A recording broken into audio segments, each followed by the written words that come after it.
ज्येष्ठ नागरिकांना लुटण्याच्या घटनेत वाढ. गुरु बच्चन चौकात सोन्याची अंगठी लंपास, अनोळखी चोरट्याविरुद्ध गुन्हा दाखल.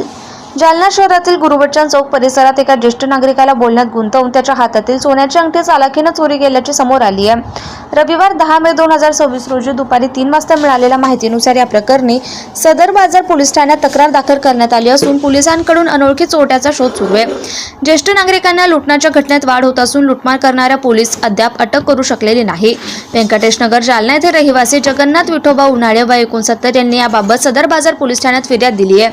ते कामानिमित्त गुरु बच्चन चौक येथे आले होते. यावेळी रसवंती समोर उभे असताना एक अनोळखी इसम त्यांच्या जवळ आला आणि त्यांच्याशी बोलू लागला.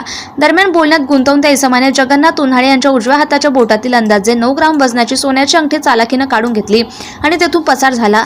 काही वेळानं त्यांच्या लक्षात हा प्रकार आला. चोरीस गेलेल्या सोन्याच्या अंगठीची किंमत अंदाजे 12,000 रुपये असल्याचं तक्रारीत नमूद करण्यात आलंय. घटनेनंतर ज्येष्ठ नागरिकांनी सदर बाजार पोलीस ठाण्यात धाव घेऊन तक्रार दाखल केली. पोलिसांनी अनोळखी चोरट्याविरुद्ध गुन्हा नोंदवून पुढील तपास सुरू केला आहे.